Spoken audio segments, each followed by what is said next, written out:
E mentre aspettiamo che l'acqua si scaldi, vi raccontiamo una storia molto interessante, un'iniziativa che lega i vini siciliani alla tutela del patrimonio storico. Andiamo a Selinunte.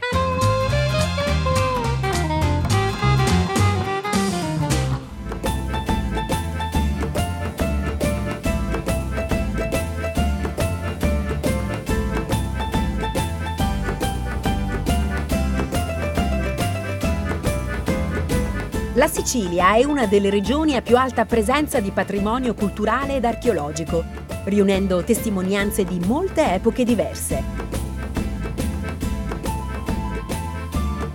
Dalla Magna Grecia ci proviene come eredità il parco archeologico di Selinunte.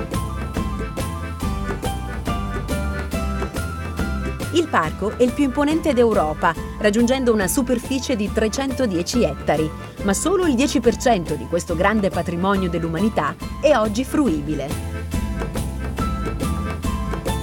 In soccorso, con un progetto intitolato Sette Soli sostiene Selinunte, arriva un'altra grande realtà siciliana. È la Cantina Sette Soli, la più grande azienda vinicola siciliana, che dal 1958 raggruppa 2000 viticoltori e che lavora il 5% delle terre coltivate a vite dell'isola.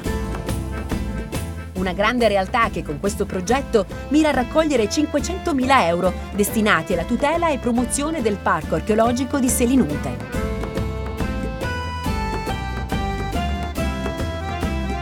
Il tutto avviene attraverso la donazione da parte di Cantine Sette Soli di 10 centesimi per ogni bottiglia venduta e una raccolta fondi sul sito www.settesolisostiene-selinunte.it. In particolare, i fondi raccolti mirano a rendere pulito, fruibile ed illuminato il tempio più importante del parco e ad aumentare così esponenzialmente i 247.000 turisti che lo visitano ogni anno.